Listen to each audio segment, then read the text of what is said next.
चुनाव आयोग ने एसआईआर को लेकर क्या बड़ा ऐलान कर दिया है, इस रिपोर्ट में देखिए।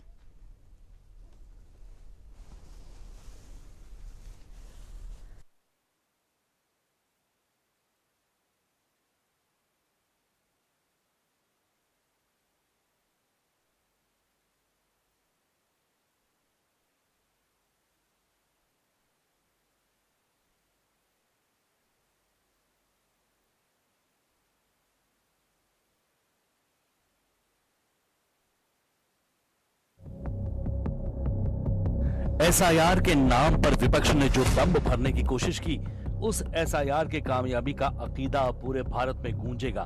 चुनाव आयोग का यह सिर्फ ऐलान नहीं है, बल्कि इशारा है कि अब न सिर्फ बिहार में बल्कि पूरे देश में कहीं पर भी कोई फर्जी वोटर वोट नहीं कर पाएगा, क्योंकि एसआईआर प्रक्रिया पूरे देश में लागू होने जा रही है।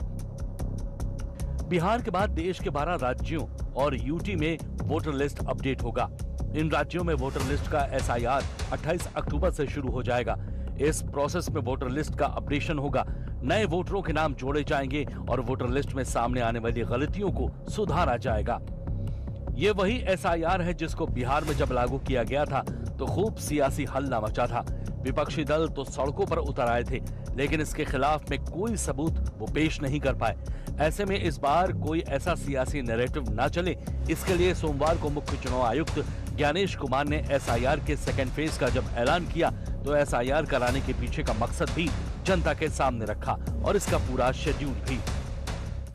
विगत कुछ दशकों से लगभग हर राजनीतिक पार्टी ने मतदाता सूची के शुद्ध न होने के ऊपर चुनाव आयोग को लगातार शिकायतें दी हैं।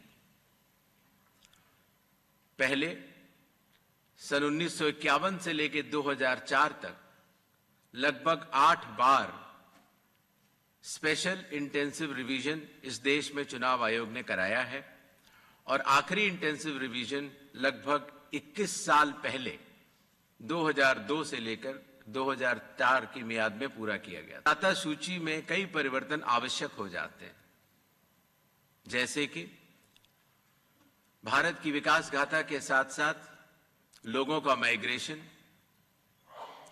माइग्रेशन के साथ साथ कई बार उनका वोट पुरानी जगह भी बना रह जाता है और नई जगह भी बन जाता है, अर्थात एक से जगह ज्यादा रजिस्टर होने वाले वोटर्स।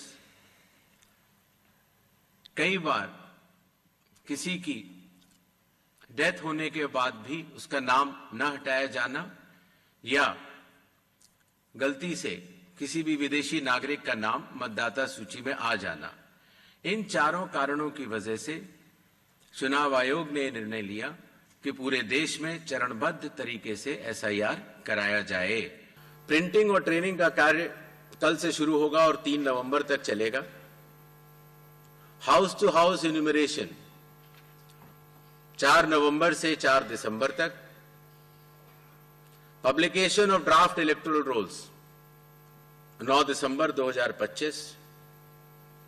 क्लेम्स एंड ऑब्जेक्शंस का पीरियड 9 दिसंबर 2025 से लेकर 8 जनवरी 2026। जिन लोगों को नोटिस जाएंगे उनकी हियरिंग और वेरिफिकेशन का समय 9 दिसंबर से 31 जनवरी तक होगा और फाइनल इलेक्टोरल रोल्स 7 फरवरी 2026 को प्रकाशित किए जाएंगे। अब आगे बढ़ने से पहले आप ये बात जान लीजिए कि ये एसआईआर की प्रक्रिया अब किन 12 राज्यों में होने वाली है। Number 1 UP, number 2 Madhya Pradesh, number 3 Paschim Bangal, number 4 Chhattisgarh, number 5 Rajasthan, number 6 Gujarat, number 7 Tamil Nadu, number 8 Andaman Nicobar, number 9 Goa, number 10 Kerala, number 11 Lakshadweep और नंबर 12 पुडुचेरी। एसआईआर तो वैसे पूरे देश में होगा, लेकिन पहले इन 12 राज्यों को इसलिए आगे रखा गया है क्योंकि दूसरे राज्यों से पहले इन राज्यों के अगले चुनाव होने हैं। इसीलिए चुनाव से पहले इन राज्यों की वोटर लिस्ट शुद्ध हो जाए। चुनाव आयोग की यही कोशिश है कि अब इन राज्यों में चुनाव कब है, एक नजर इस पर भी डाल लीजिए। 2026 पश्चिम बंगाल, केरल, तमिलनाडु, पुडुचेरी। 2027 गोवा, गुजरात, उत्तर प्रदेश। 2028 छत्तीसगढ़, मध्य प्रदेश, राजस्थान, जबकि अंडमान निकोबार, लक्षद्वीप में विधानसभा नहीं है। हालांकि एसआईआर को लेकर जो सुगबुगाहट पहले से थी उससे यह अंदाजा लगाया जा रहा है कि असम में भी एसआईआर हो सकता है, क्योंकि 2026 में असम में विधानसभा के चुनाव होने हैं। तो फिर इन 12 राज्यों में असम का नाम क्यों नहीं है, ये सवाल उठता है। तो अब इसका जवाब आप मुख्य चुनाव आयुक्त से खुद ही सुन लीजिए। भारतीय नागरिकता कानून में आसाम के लिए नागरिकता के लिए अलग प्राविधान है। और दूसरा विषय ये है कि माननीय सुप्रीम कोर्ट की देखरेख में वहां पर नागरिकता की जांच का कार्यक्रम लगभग पूर्ण होने वाला है। ऐसी स्थिति में जो ये 24 जून का एसआईआर का ऑर्डर था वो पूरे देश के लिए था, वो आसाम पर लागू नहीं होता और इसलिए आसाम के लिए अलग से रिवीजन के आदेश जारी किए जाएंगे। बिहार में चुनाव के पहले एसआईआर को लेकर खूब सियासत हुई थी। विपक्षी दलों ने सरकार पर वोट चोरी का आरोप लगाया। इसे लेकर सुप्रीम कोर्ट में केस अभी भी चल रहा है। हालांकि सुप्रीम कोर्ट ने चुनाव आयोग की प्रक्रिया को सही करार दिया है। आयोग ने बिहार की अंतिम वोटर लिस्ट सुप्रीम कोर्ट में भी सौंपी है और अब जब इसी प्रक्रिया को चुनाव आयोग ने पूरे देश में लागू करने का ऐलान कर दिया है तो इस पर बंगाल से लेकर यूपी तक के सियासतदारों की फिर से प्रतिक्रियाएं आने लगी हैं।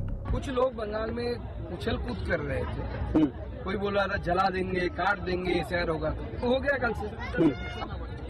देखते हैं क्या कर सकते हो आप लोग। एसआईआर तो होगा ही, क्योंकि एसआईआर इससे पहले भी हुआ है, 12 बार हुआ है।